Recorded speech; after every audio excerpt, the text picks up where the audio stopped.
I see Hi, Frank. Hi, Hi. World. I see. No, I weren't enough to Is that for us to sit? Yeah. So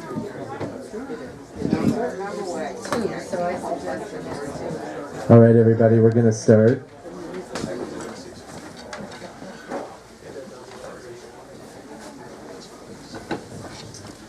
Thank you all for being here. It's another great night at Book Soup.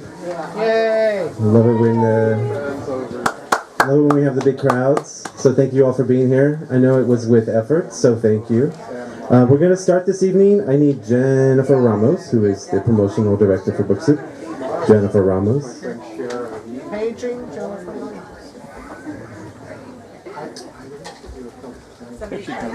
Thank you. Okay, to start, we have Paul Newman here tonight. He's from City Council, Councilman Paul Koretz's office, and he has a proclamation. He's going to present it to Jennifer Ramos. And I'm going to turn it over to Paul Newman. Yay!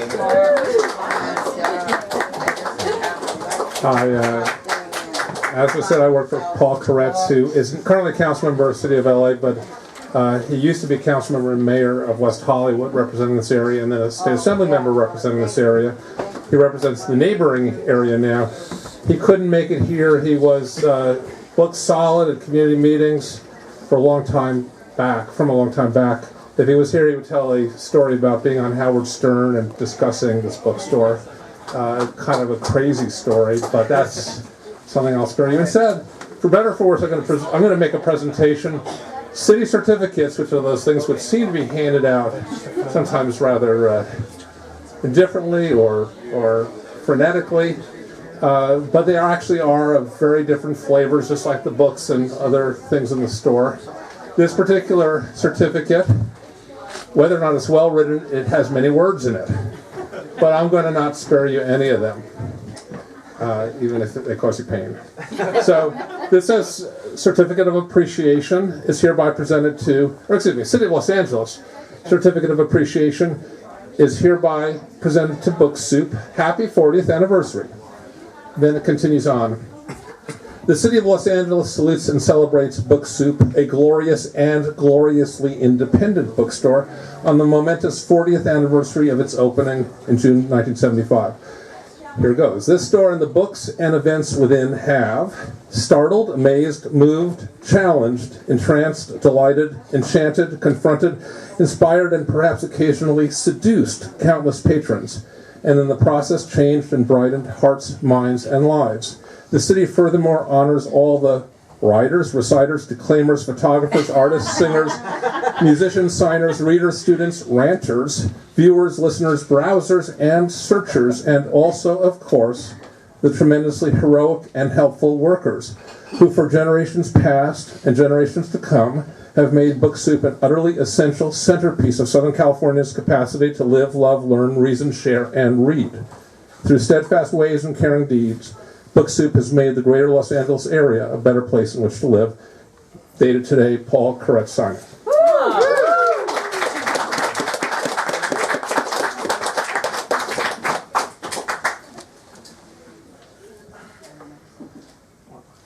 I get to keep the mic. So thank you all for being here. Thank you.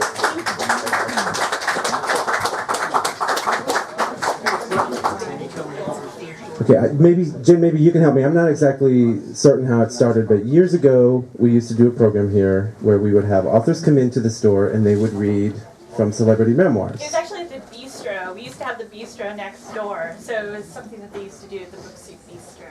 And you could just choose an excerpt, and the trashier the better, Right. and just read and just have at it. And I'm sure there was alcohol involved. Of course. So we're keeping that tradition alive tonight, and thank you all for being here. So we're going to get it started. My name is Dan. I'm with Book Soup. I'll do my best to be an MC for the show tonight. And so I'm delighted to bring. Oh, thank you. I'm delighted to get it started tonight with Beth Lapidus, who is a human in the extreme. She's a writer, producer, creatrix, and host of Uncabaret, which if you've never heard of Uncabaret, shame on you. I'll do my best to describe it to you. It is this secret door. It's one of those secret doors in LA, where if you open it, it happens once a week. You open the door, and you step into this room, and it's really amazing, and it's intimate, and you're really close with these people who are really funny, and really on, and really, it's fun. And every now and then, some big, hairy, girly man will sing time after time to you a cappella, and it's like amazing. So, if you're not aware of Uncabaret or Beth Lapidus, you're about to find out, and I encourage all of you to check her out at Uncabaret every Sunday night, downtown, through the secret door. And yes, it was Beth Lapidus in Sex and the City. Ladies and gentlemen, Beth Lapidus. Thank you, guys. Thank you, Dan and Jen, and that was like an amazing proclamation. Oh my God, I felt like I was in the Wizard of Oz. And Book Soup is so important to Los Angeles. It's just an honor always to be here. Sneak right in. I'm going to read today from a book that is not trashy. It's quite classy, though it discusses trashy things. There's a lot of sex, a lot of drugs, and a lot of rock and roll in here. And it's a very Book Soup book. The sort of amazing thing of books is I made a new friend, Fawn, and this book was written by her late husband, who I never would have met, and I got to know him through the book. Books were my best friends, the first best friends we all had. Maybe not we all, but me. All right. I'm going to read from the beginning of this book. What is the book? The book is... I just realized I didn't say that. The book is called Wonderland Avenue, and the author is Danny Sugarman, and I guess I should say he was manager of the Doors, and this is the beginning of his story. And here we go. I guess at one time, very early on in life, I was well behaved and, as the saying goes, slept like a baby, neither disturbing nor being disturbed by the rest of the world. But if this is so, I don't remember it. And besides, even if I did, you don't want to know about that polite, civilized crap any more than I want to write about it. What you want to know about is the trouble, which is much more fun and definitely more interesting than being good on any day. I learned this lesson well and early from the first time I could speak or walk, whichever came first. I forget. But whenever it was too soon for nearly all parties concerned. Mom swears I was up and walking first by about 9 months old, but it probably just seemed like that to her since she spent most of the time with me.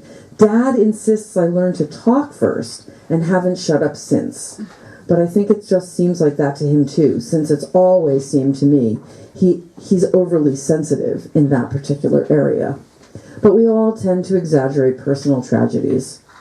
I do know it wasn't long after I turned 3 that my mother's friends all got together and sent her a letter requesting she refrain from bringing me along if she planned to drop by their homes. Otherwise, she was no longer welcome. On previous visits, I had insisted on emptying the contents of any drawer within my reach onto the floor, often carrying off whatever my child's arms could hold to the bathroom, where I would try and make the evidence do a water ballet and then disappear by flushing it down the toilet. Tennis and ping pong balls I found particularly satisfying. Usually I only succeeded in jamming the plumbing. On one occasion I filled a bathtub with about 30 packets of strawberry jello. No offense intended, they wrote Mom. Just please leave the kid at home when you visit us. By the time I was 5 years old, I had the distinction of being the first preschooler to be thrown out of Gelson's, or I like to call it Gleason's, thrown out of Gelson's, the local Beverly Hills grocery store, infamous for its high-class clientele and even higher prices. After stumbling upon the hose used to freshen the vegetables and testing its range and strength on passing customers, I turned it on the store manager, and when he approached to seize me, sprayed him. Unfortunately, the powerful gusher I expected failed to materialize, and all that emerged was a rather fine spray. I wanted to test the effectiveness of both bans, but my mom figured everything would be easier if we just stayed close to home for a while. Home was Beverly Hills. My dad had money. He doesn't like me saying how much. A lot. How he made it was anyone's guess. I never knew for sure what my old man did. The one time I asked him straight out, he said he made belts. I wasn't sure if he was being humble or joking or what. My dad made belts like God made people, very controversially, and maybe not at all. You don't grow up in Beverly Hills without being aware that you are where everyone else would like to be. You learn from an early age to let other people think it's as good as they want to believe it is. You act like you've got it, pretend you know it, but remember to be humble. And pretend you appreciate it, but don't be ungrateful. You know you're lucky to have it, even if you don't feel lucky, if for no other reason than you've been told so enough times. It, of course, being money. Come in. We're here. I always say, at a group activity, leave your phones on. This way you're connected, you feel secure. But please do answer it. Tell them we're here, we're having fun. Tell them to come down. It, of course, being money. But how you're supposed to feel privileged when you've never known anything different? How are you supposed to feel privileged when you've never known anything different? It was normal for me, and I liked it just fine. I liked the huge backyard and big house, the 4-car garage, and the Olympic-sized pool. I liked lots of color TVs and having whatever I wanted and more than I needed. It was a great way to live, and I would have recognized that even if Raquel Welch and Fred Astaire hadn't been our neighbors. You just don't expect gratitude from a little kid. It's too abstract. More a kid can conceive of. Less goes against his nature. Mine, at least. It was weird, though, having frequent busloads of tourists continually stopping in front of our house. The only defense is to grow the hedges as high as possible, or else shield your house with fences and gates. Our house was far back enough from the street that Dad didn't think it made a difference in terms of privacy, and in terms of security, he wasn't about to be intimidated. We had a German Shepherd named Champ. Dad named all his German Shepherds Champ. That way, he never forgot their names. And Dad had a gun he kept in his nightstand. As far as he was concerned, anybody who wanted to break in was welcome to go ahead and try. What we did have in our front yard was a gigantic, gnarled old sycamore tree stretching out over the street that I used to climb up into and watch the tourist buses from, occasionally letting fall the odd rock or stone on the less lucky who had come to gawk at our houses and jam our otherwise tranquil streets with their noisy, lumbering presence. Is that a good amount? Or shall I read till the first break? Yes. Keep going. It's very relaxing reading something you didn't write, by the way. You can like it or not like it. I still look pretty in my LAI Works glasses. Mom took me to a doctor to see what was wrong with me, as if anything could be done about my constant activity and insatiable supply of wants. Now that, by the way, that's the theme that's going to be in the rest of the book. He prescribed tranquilizers. Now, instead of being talkative and always darting about from place to place, I was groggy and clumsily staggering from here to there. I started sleeping 15 hours at a stretch, which I guess was peaceful enough, but Mom didn't want a kid in a coma. She just wanted a little peace and quiet. Apparently, when I was awake, it wasn't much better. I spent a good deal of time staring off into space with a spastically glazed, vacant look in my eyes. After a few weeks, she took me off the pills, and I rebounded back to my previous state of frenzy. Not long after the grocery store ban, curiosity got a hold of me again, and I developed a preoccupation with turtles and frogs. As a special treat, my mother had taken me to the pond at UCLA's Botanical Gardens, where I spent hours poking around, catching anything that moved. Tadpoles, frogs, turtles. Glad to see me occupied and happy, she agreed to allow me to bring a few specimens home. It didn't take much time for nature to take its course, and with a few return trips to the pond, I had quite an impressive collection. No doubt, thinking it was an infinitely wise manipulative decision on her part, Mom suggested I might be able to sell some of the overflow of turtles and frogs that were threatening to take over my bedroom. She packed me and a few buckets of amphibians into the car and drove us all over to a local pet shop that belonged to an old friend of an old friend of hers. I struck a deal with the owner whereby not only could I trade what I had for an equivalent worth of other animals, but in exchange for cleaning cages, I could take home animals on loan and continue to add to my collection for free. Is that a good amount? That's a good amount. Dan says that's a good amount. Things got out of control. Thank you so much. Thank you, Dan. You guys, Book Soup is so awesome. And come visit us on Sunday nights at our cabaret. It's just like Book Soup, but without books and with comedians. And vegan soup. And vegan food. Soup. And soup. And Frank, yes, and soup. Thank you.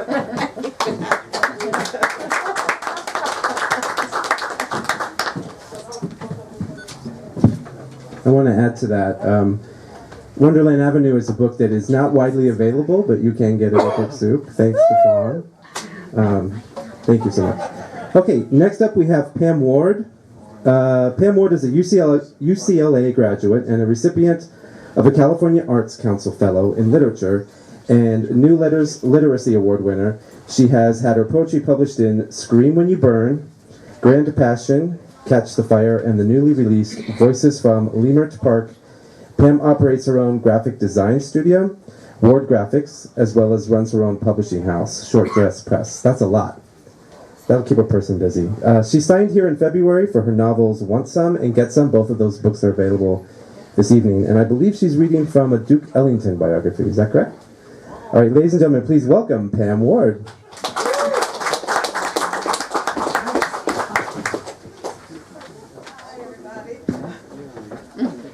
That's a book you bought here too, right? This is the book I bought here the last time I was here. Oh, the crowd goes on.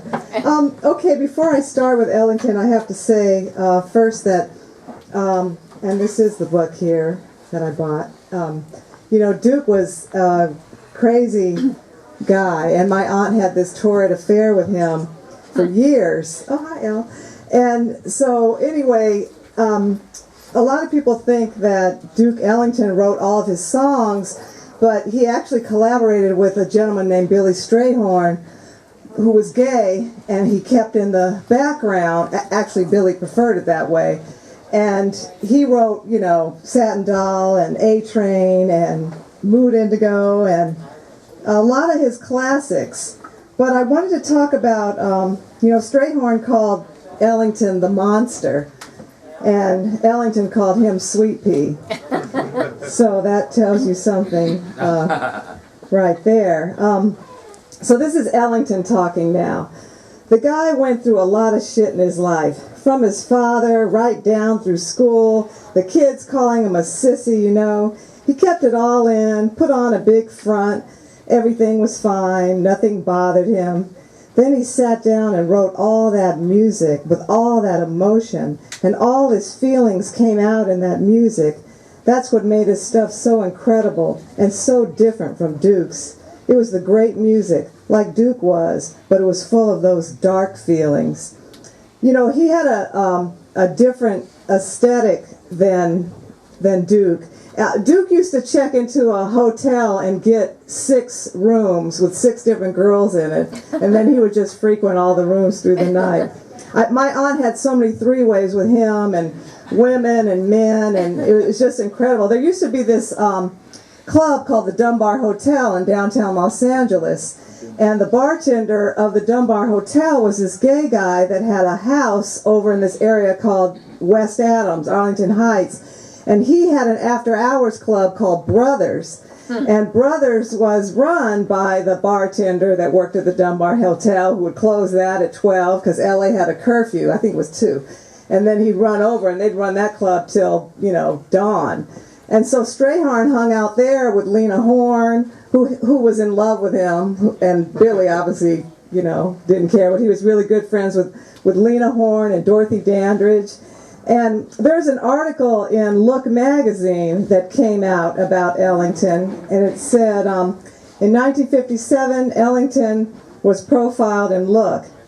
And the piece, as usual, made no mention to his longtime collaborator, Billy Strahan. Soon after the issue hit the stands, Strahan dined with a friend and dancer, Honey Coles, who read the article and was irate about it. You wrote every bit as much of that music, and they're fussing all over Ellington. They didn't even mention your name, the friend told him. Why do you let him get away with that? I mean, don't you care? I think you wouldn't be drinking like a fucking fish every fucking time I see you if you said something. Strahan replies, I'm better off without all of that. Let him have all his articles. I'm better off this way. Then he burst into tears. So it's such a tragic, it was a love and hate. Duke Ellington's muse was women. He used women to create. In fact, my aunt was the person that supposedly was the inspiration for Satin Doll. And his publicist, sent us letters about that, how he would sit at the piano with women and compose, or he'd have a night with women and then compose and come up with different pieces. And, Strayhorn had a lover for 10 years, but when you're on the road, that kind of life, it's hard to keep that going up. So another thing I wanted to tell you, too, was about the story of Billie Holiday and Louis Armstrong. They talk about Billie Armstrong and Billie and Louis in this book, but Billie, if you guys don't know, after Prohibition, the feds were looking for something else to go after, and so they were kind of pissed that liquor won, and so they were really on to narcotics, and particularly weed and heroin and stuff, and so they even have a folder called Musicians and Marijuana. And so they really wanted Louis Armstrong because they wanted a face to kind of go with their war on drugs, like to catch this big fish. And Louis Armstrong and Billie Holiday had the same manager named Joe Glasser. And Glasser made a deal with the feds and said, I'll give you Billie Holiday if you leave Louis Armstrong, which was his cash cow, alone. And everyone knows what happened to Billie Holiday. I mean, So, anyway, any questions?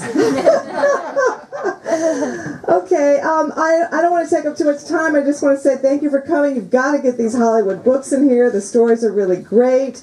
And support Book Soup. It supports local artists and writers. Thank you very much.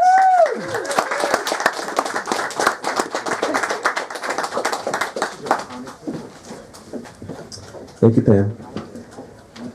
Next we have writer-performer Frank DeCaro. He's the host of his own national talk show, The Frank DeCaro Show, every weekday on Sirius Satellite Radio, and can be seen every night as a panelist. Nope, not anymore. Not anymore.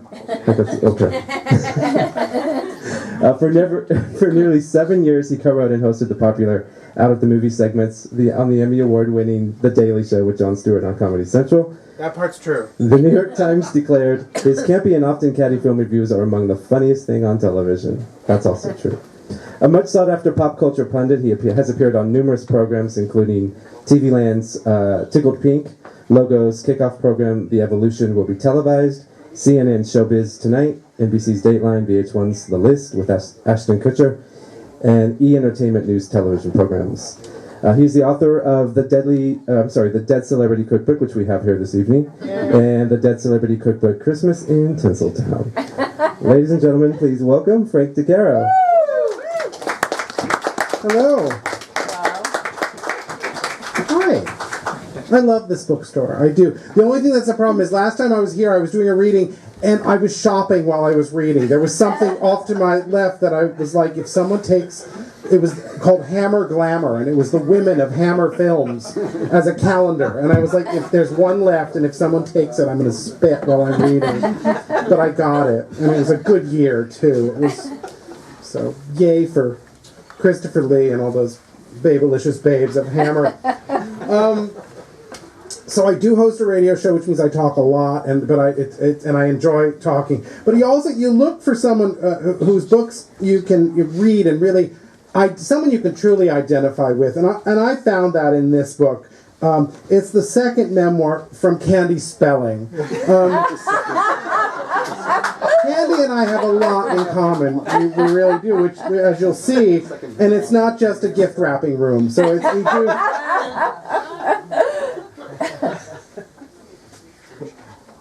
Anyway, and the other thing that I have to tell you is, I didn't just find this book for tonight. I really did read this book on a plane coming back from New York, and so it was sort of, I could read from Candy's book. So, anyway, this is chapter 25, Temptations and Frustrations.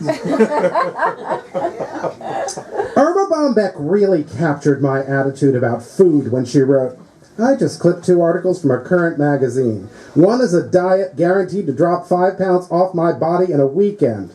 The other is a recipe for a 6-minute pecan pie. When I was growing up, girls and women were supposed to be curvy.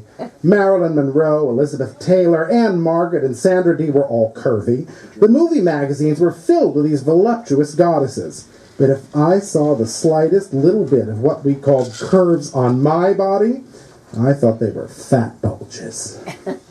I was definitely closer to Audrey Hepburn and Twiggy than I was to the screen sirens. You can see how I identified with her. Except for being well endowed in the bust, I was a wisp of a girl. I was built just like my mother and thought she was beautiful, but I couldn't see my body the way it was. I refused to wear knit dresses because, as ridiculous as it was, they made me feel fat. These days, we know this issue is called body dysmorphic syndrome. I have that. I have it in reverse. I think I look better than I really do. And volumes have been written about it. Truthfully, I think most women in Los Angeles and New York City probably suffer from it. In all seriousness, I believe many women are overly concerned with body image. In my case, I perceived an imaginary defect in my body. This started in my teen years when, like most other teenage girls, I was very preoccupied with my appearance. We didn't have these terms when I was a teenager, or even when I was a young woman in my 20s and 30s. We simply didn't delve into the psychological reasons behind our behavior in those days. I never analyzed or gave it much thought. I just felt fat, even though as a kid I was scrawny. Like most other children, I didn't like fruits or vegetables. And on Pride weekend, too.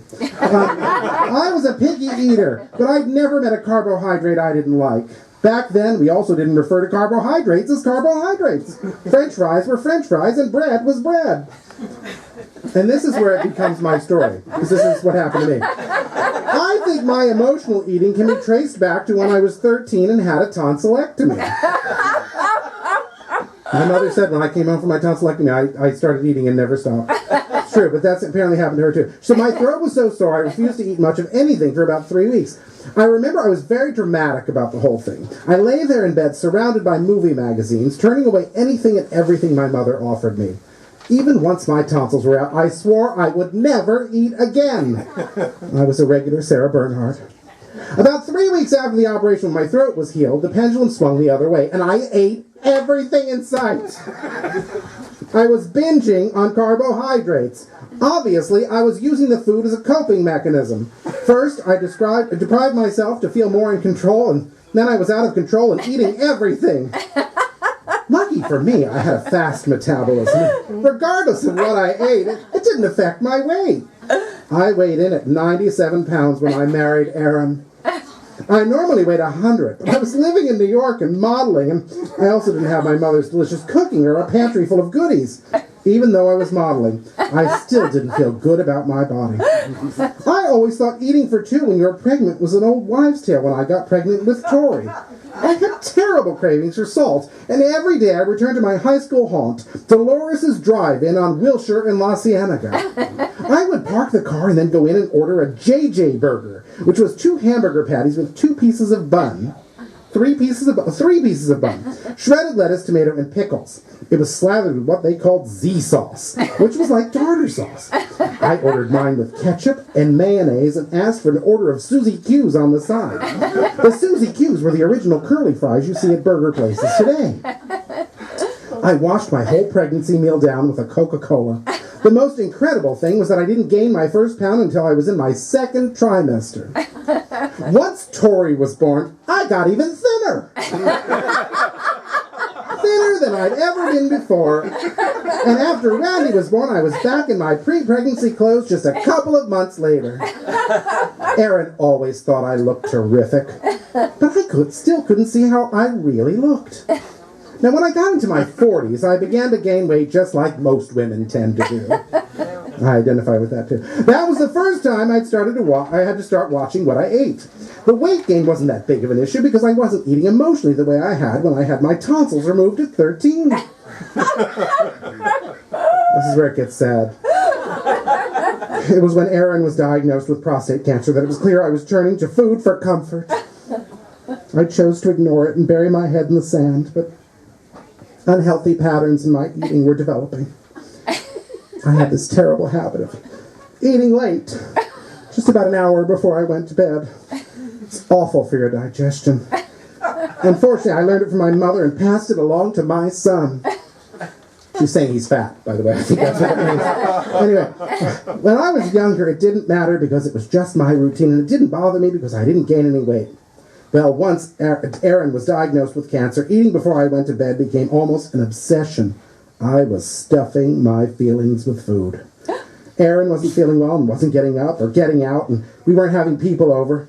Unless it was an event or a dinner I needed to attend for the sake of business or appearances, I didn't go. While Aaron was resting or sleeping, I found myself either shopping for collectibles or eating. I was stressed, frantic, worried, and terribly bored. I suppose I could have read a lot of books or taken up a new hobby, but honestly, when you're stuck in all those feelings, it's hard to break a negative pattern. I was always somebody who loved projects and hobbies. Somehow, eating had become my hobby. Food filled the black hole that was swallowing me up alive as I struggled to come to terms with the fact that Aaron was sick. Once I started going to therapy and discussing it with my psychologist, I realized I had body image issues and that I was eating to comfort myself. Until that day, I'd never really discussed my issues with food or my body with anyone. It honestly was a revelation. I always figured that was just the way I was. I was a double Virgo, so I was critical of myself. Almost there. There we go. All right. I didn't start therapy to discuss my issues with food. I just happened to be giving her an overview, explaining that I found myself eating to excess at all hours of the day and night. She explained that people eat to soothe themselves when they're stressed, bored, lonely, or unhappy. Because comfort foods are usually high in calories, you gain weight quickly.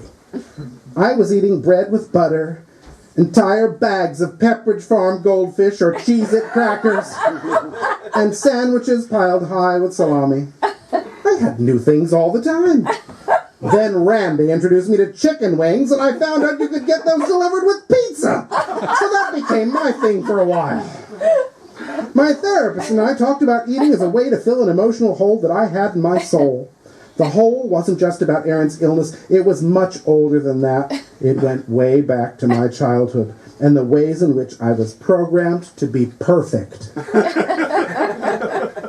Perfect. It was hard to hear, but it was all true. Eating replaced so many things that I wasn't facing up to. It was a way of avoiding what I really needed to own up to and tackle.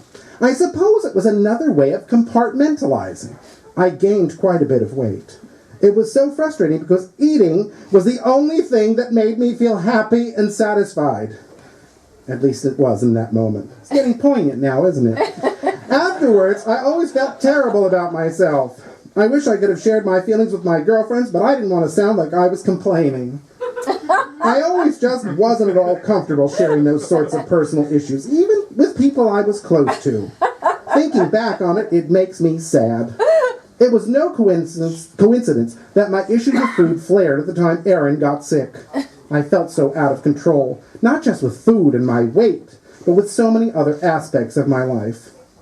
It was a vicious cycle. Eat because I'm depressed, and then I became depressed because I was gaining weight. I went to see Hermione Lee when I first began putting on serious weight. Hermione was a prominent nutritionist who died in 2009 at the age of 92. According to her obituary, she took a fall while visiting family in Nashville, Tennessee over the Christmas holidays. She broke her elbow and her hip and needed surgery.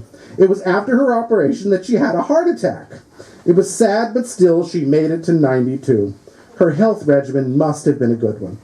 Hermione was so insightful.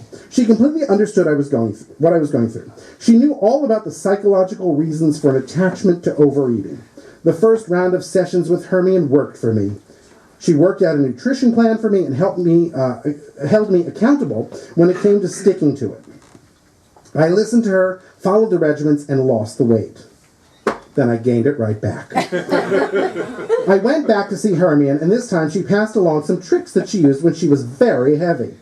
First of all, she admitted that she had replaced her eating with 17-hour workdays so that she barely had time to eat. Well, I was just sitting at home worrying about my sick husband, so working harder was not an option. That's when Hermione gave me what she thought was a great psychological device. Brace yourself. Hermione's downfall was always chocolate cake. She explained that in order to stop craving and eating chocolate cake, she envisioned a big, disgusting cockroach embedded in the chocolate cake. It repulsed her so much that even if the cake was right in front of her, she wouldn't and couldn't eat it. I gave the cockroach trick a shot. The problem was, if I pictured the cockroach in my comfort food, let's say it was a chopped liver sandwich, I just pictured myself eating around the cockroach. No problem. This is my woman, I'm telling you. When it comes to dieting, everybody is different, and you have to do what works for you. The second round with Hermione wasn't helping, so I figured I would just give it a try on my own. The first thing I did was just cut down on my food. I really kept track of what I was eating and stopped with the late night eating. I made a point of eating dinner 3 hours before I went to bed and not 1 hour. Exercise was an obstacle for me. I have never liked exercising. And even though I didn't exercise for most of my life, I had a perfectly flat stomach. I didn't have any real core strength, however, which isn't good for the back, especially as we age. I developed back pain issues when I was 15. Of all things, I was taking a driving lesson and got rear-ended. We've all been there. And my instructor was badly injured, and I was also treated in the emergency room. The doctor said they didn't want to do anything surgically until I was an adult. I was only a teenager, so I didn't take it seriously. Youth makes you feel invincible. It wasn't until after I had had 2 children that I started developing serious back problems. I had several back operations, including a procedure to fuse my discs, but I still have back pain. So we have to go. I'll finish this up and then we'll be done. It's not much longer. For a long time I used my back problems and more recently my carpal tunnel syndrome as an excuse not to exercise. If I'm being really honest with myself, the truth is I didn't exercise before the car accident. I have such a mental block about it that I didn't even try to find a way around it. I started planning walks and pictured how lovely it would be to walk down the beach in Malibu. I tried my best not to focus on the pain I felt when I walked on the beach and what hard work it was to trudge through the sand in tennis shoes. It was hard for me to stay motivated, and just as I was about to slip on my sneakers and get outside or jump on the treadmill, I was so depleted from the mental exercise of staying positive that I was too tired to walk. I thought about motivating myself by setting an exercise date with a friend so that I would be accountable. I had such success with that in the past. But then all the mental gymnastics started again, and it all got very complicated in my mind. Aaron was not athletic either, but he liked to bowl and play tennis. He was a multi-millionaire who liked to bowl, okay? And they wonder why I like candy so much. I'm not a great tennis player, and I also didn't love it, but I learned because it was important for us to play doubles and network with other people in the business. I didn't have that competitive edge, so I was grateful when we stopped playing doubles. It all came down to being truthful with myself. I didn't want to exercise even though it's good for my health. My regimen with Hermione failed because it wasn't and isn't about food. It's about resolving feelings. My relationship with food and my ability to discuss my feelings are a work in progress. Last year, Tori dedicated her lifestyle book, Celebratory, to me. The dedication was very sweet. To my mom, the master party planner, I learned everything I know from watching you throw the most amazing parties with so much love. Thank you for the gift of knowing it's all in the details. I hope my parties make you proud. I love you, Tori. XOXO. Not long after, Tori also wrote me a beautiful letter in which she shared that it was painful for her to hear how critical I am of myself. Well, she's right, and I know I need to learn to be compassionate toward myself and be forgiving of myself. It's really hard. Tori was trying to set me up on a blind date with the father of a friend of hers who had also lost a spouse. I looked him up on Google and saw that he was very handsome and extremely fit. I emailed Tori back. Did you tell him that I'm fat and one of my hands doesn't work very well? He saw you on HGTV, Mommy. He thinks you're beautiful. You are beautiful. It was music to my ears. But instead of absorbing what she was saying, I thought, children have different eyes than their parents. That's just the kind of thinking I am trying to stop. Take today, for example. Instead of being hard on myself about the number on the scale, I'm trying to focus on the fact that I walked on my treadmill last night and also did my exercises in the swimming pool. That's quite an achievement for me. Aaron once said to me that Elizabeth Taylor couldn't stay married because she was too high maintenance. I find that since I entered my 60s, high maintenance is a necessity. But not in that Elizabeth Taylor way.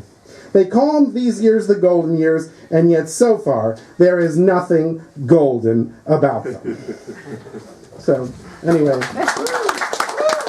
who would know that candy spelling would be such an inspiration to a middle-aged gay man? Anyway, thank you so much. Yeah. Thank you.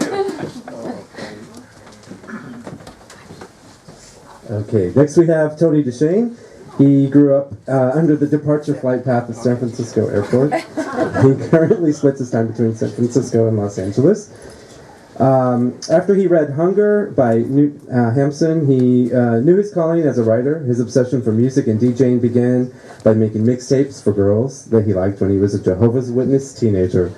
He's the author of Confessions of a Teenage Jesus Jerk by Soft Skull Press, and has written about 500 articles for the San Francisco Chronicle, as well as other publications like Penthouse, Mother Jones, LA Weekly, The Rumpus, and many other media outlets. He is on the faculty of the UCLA Extension Writing Program. Ladies and gentlemen, please welcome Tony DeShane. Thank you, Dana Book Soup. This is amazing. You know all about me. Jesus Christ. So I'm reading from Ralph Steadman, and his memoir about his time with Hunter S. Thompson. If you don't know Ralph Steadman, he illustrated Fear and Loathing in Las Vegas, which was a great book by Johnny Depp. Hunter S. Thompson, I mean. That's the Hollywood in me. Anyway. And he still illustrates. He's amazing. And first off, I want to, he does, in the beginning of the book, the book's called The Joke's Over, Ralph Steadman on Hunter S. Thompson. The quote Ralph brings at the front of the book: "Don't write, Ralph. You'll bring shame on your family." I cannot concur more. I tell people not to start even writing unless they take my class, and I pretend like it's actually cool. So I'm going to read from an excerpt for Fear and Loathing in Las Vegas. That was with Oscar Zeta Acosta, and he was the Samoan, but he was actually a Chicano. Hey, Razor. He was a Chicano. Hey, Tony. Oh, hey, Iris. Everyone. Anyway, he was a lawyer for Chicano rights, and Hunter S. Thompson referred to him as the Samoan in Fear and Loathing in Las Vegas. And before Fear and Loathing in Las Vegas happened, Ralph Steadman was on a trip and an article or story with Hunter S. Thompson for the America's Cup in Rhode Island in 1970. So I'm going to read from just a portion of that when Hunter S. Thompson introduces Ralph Steadman to drugs. It's kind of way out for Hunter S. Thompson, if you think. We strolled back towards the main cluster of shops and bars. Fancy a drink? I said. Oh, by the way, Ralph Steadman is Welsh, and I fuck up at Welsh accents, so he's going to be Scottish for tonight. Fancy a drink? I said. I'm still feeling sick from but sometimes a shot and a beer just hits the spot. Okay, why not? By the way, I said, what are those little pills you're taking? They keep me sane, hopeful. Why? Well, you never seem to feel seasick, but I thought you had some kind of condition. Fuck no, I feel right as rain. Well, maybe they would cure my seasickness, I said. Maybe, replied Hunter, but you only need one. Okay, I said, let me try one. Up to you. And he handed me one. I swallowed it and asked, well, what happens now? Nothing, Hunter had said, for about an hour. Then you may feel a little weird. Okay, I said, let's get a drink. The bar was filling with the Friday evening crowd, and the pianist was playing requests. You're the cream in my coffee. Let it be. And listen, do you want to know a secret? We're just a clutch of the favorites being played. I remember couple of dogs lying under the piano looking bored. Obviously yachting dogs lashed to the boom, squared and tied to chair legs like accessories for rent. I spliced the main brace. Jim lad, give the dog another ship's biscuit. That's more like it. Drinks all are in, total the pussy what? Cringe the pound, griddle the pork rack. And I'm doing this, he wrote this phonetically because he's on drugs at this point. Wait, what? Home trash ton butt, my fatty is. Look over there, pull yourself together. What? There's a snarling red-eyed dog's eating me socks. I begun to feel weird. Richard Nixon's brother, at least I think it's his brother, was leaning diagonally against the piano, talking nonchalantly to other red-eyed yachting types, and paying no heed to the red-eyed, snarling dogs I was trying to avoid. People were beginning to melt, and I felt incredibly good. Wherever I walked, specific salty types, tough as they came, melted out of vision. At that moment, I was king. Hunter was there, but he was no longer significant. He was watching me. He was following me like a nanny. Next thing I knew, we were outside looking at a perfect moon hanging over the harbor. I think it's time we get back to the boat. We may have some things to talk about, Hunter was saying. Okay, I replied. We still need a story back. Settle down, Ralph. We have a long night ahead, he said, eyeing me curiously. Hunter was good at manipulating oars in a clumsy kind of way, and it seemed natural as he rowed us back to the boat. Soft water lapped at the bulkhead. All was quiet. In fact, the entire bay seemed quiet.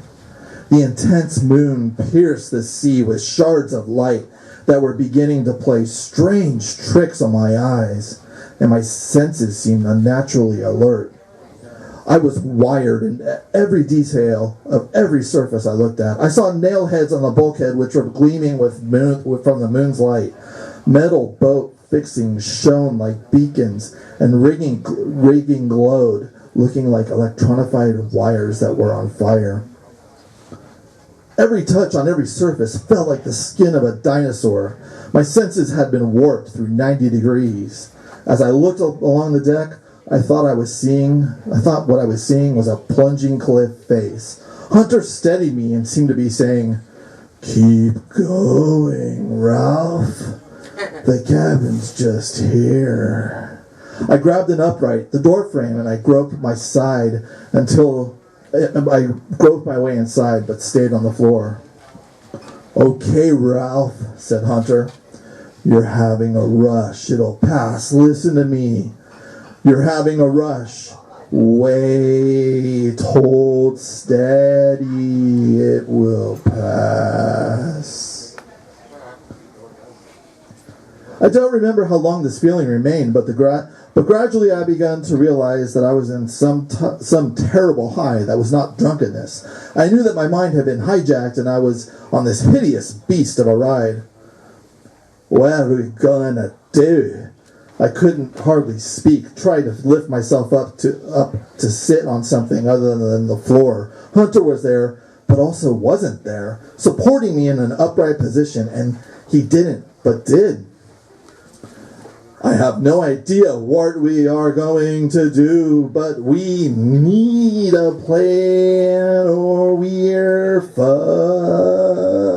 right now. He seemed to slur.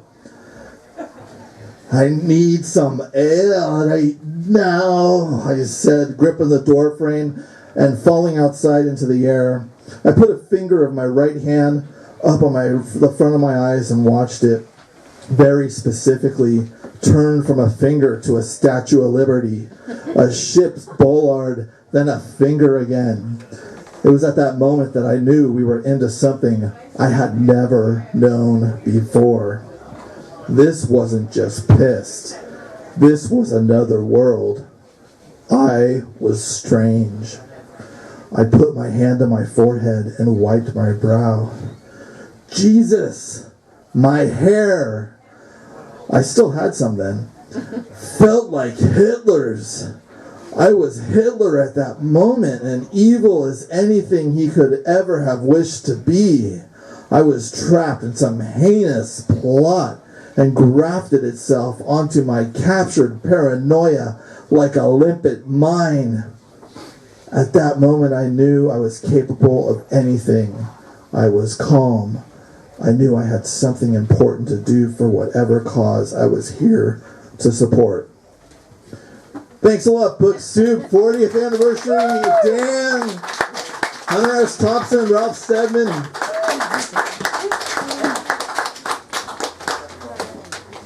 Thank you, Joey. That was a great choice. Appreciate it. Okay, we have one more reader tonight. Meredith Marin published her first poem in Highlights for Kids at age 6. Her first national magazine article at age 15, and her first book at the age of 18. Altogether, she's the author of 11 nonfiction books and a novel. The novel is A Theory of Small Earthquakes, which we have here in the store tonight, and also a book called Why We Write, which is authors talking about the writing process, which we also have. And she just signed a deal with Penguin for a new memoir, The New Old Me, which is coming out in 2017. We look forward to that, and I know we will have her here for that as well. In addition to her books, she's a member of the National Book Critics Circle. Meredith writes feature essays and book reviews for People, Salon, the San Francisco Chronicle, the Boston Globe, the Chicago Tribune, Self, Real Simple, Ladies Home Journal, Mother Jones, Family Circle, and many, many more. Ladies and gentlemen, please welcome Meredith Marin.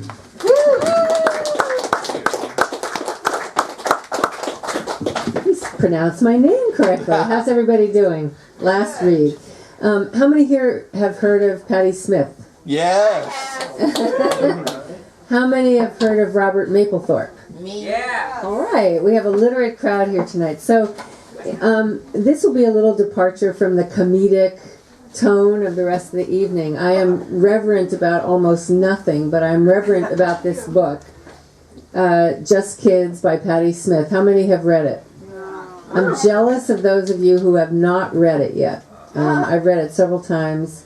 I've published several memoirs. I'm writing another one now, and well, I didn't have a gay man as a lover, not lover, husband, not husband, so I probably won't do a very good imitation of Patti Smith, but I wish I could. I think this is the best memoir ever written, and I've read a lot of them. So I'm going to read from the very beginning and the very end. This is the story, for those who haven't read the book, of these two people. Mapplethorpe, who was a very gay photographer and pioneer artist, and Patti Smith, who remains so. And I think what moved me so much about the book is that it's about making a relationship that is completely invented, fresh, anew every day. They were like husband and wife, but not sexually, and yet very sexual together. And I think we need to invent our relationships. So this is from the foreword. I was asleep when he died. I had called the hospital to say one more good night, but he had gone under, beneath layers of morphine. I held the receiver and listened to his labored breathing through the phone, knowing I would never hear him again. Later, I quietly straightened my things, my notebook and fountain pen, the cobalt inkwell that had been his, my Persian cup, my purple heart, a tray of baby teeth. I slowly ascended the stairs, counting them, 14 of them, one after another.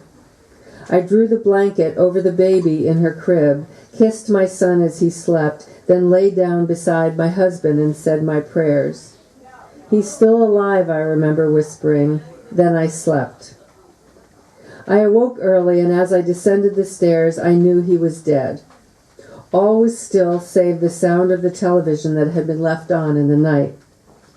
An arts channel was on. An opera was playing. I was drawn to the screen as Tosca declared, with power and sorrow, her passion for the painter Cavaradossi. It was a cold March morning, and I put on my sweater.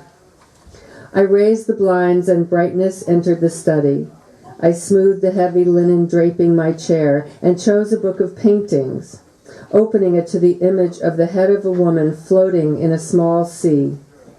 A universe not yet scored contained beneath the pale lids. The phone rang, and I rose to answer. It was Robert's youngest brother, Edward. He told me that he had given Robert one last kiss for me, as he had promised. I stood motionless, frozen, then slowly, as in a dream, returned to my chair. At that moment, Tosca began the great aria, Visi Dart. I have lived for love, I have lived for art. I closed my eyes and folded my hands. Providence determined how I would say goodbye. When I was preparing the reading for tonight, I thought, at least for one night, let me channel Patti Smith. And I dressed in what I thought would be channeling Patti Smith, so you'll understand why I think it's funny that this is the end of the book. I did not look at the book today. On March 8th, 1989, Robert and I had our last conversation. The last, that is, in human form. He knew he was dying, and yet there was still a note of hope, a singular and obdurate thread woven in the timbre of his voice. I asked him what he wanted me to do for him, and he said, "Take care of my flowers." He asked me to write an introduction to his flower book. They are color flowers, and I know you prefer the black and white ones, so perhaps you won't like them. I will like them, I said, and I will do it. I told him that I would continue our work, our collaboration, for as long as I lived. Will you write our story? Do you want me to? You have to, he said. No one but you can write it. I will do it, I promised, though I knew it would be a vow difficult to keep. I love you, Patti. I love you, Robert. And he was wheeled away for Tess, and I never heard him speak again, save for his breath, which seemed to fill his hospital room as he lay dying. I wrote the poem for his memorial card as I had done for Sam Wagstaff. On the 22nd of May, Fred and I attended the service at the Whitney Museum. Fred wore a suit of indigo gabardine with a burgundy tie. I wore black silk velvet with a white lace collar. There were 2 grand vases with white lilies flanking the podium. His flowers hung on the walls. As I sang his memorial song, I held the image of him from 2 decades before, smoking a cigarette outside the museum, waiting for me to emerge. Robert's entire family was present. His father, Harry, greeted me with warmth and compassion. His mother, Joan, was in a wheelchair fitted with a small oxygen tank. When I knelt to kiss her goodbye, she pressed my hand. "You're a writer," she whispered with some effort. "Write me a line." I imagined she meant a letter, but Joan passed away 3 days later and was buried at Our Lady of the Snows. I wrote the piece for flowers and honored Joan's request. I wrote the Coral Sea and made drawings in remembrance of him, but our story was obliged to wait until I could find the right voice. There are many stories I could yet write about Robert, about us. But this is the story I have told. It is the one he wished me to tell, and I have kept my promise. We were as Hansel and Gretel, and we ventured out into the black forest of the world. There were temptations and witches and demons we never dreamed of, and there was splendor we only partially imagined. No one could speak for these 2 young people, nor tell with any truth of their days and their nights together. Only Robert and I could tell it. Our story, he called it. And having gone, he left the task to me to tell it to you. Thank you.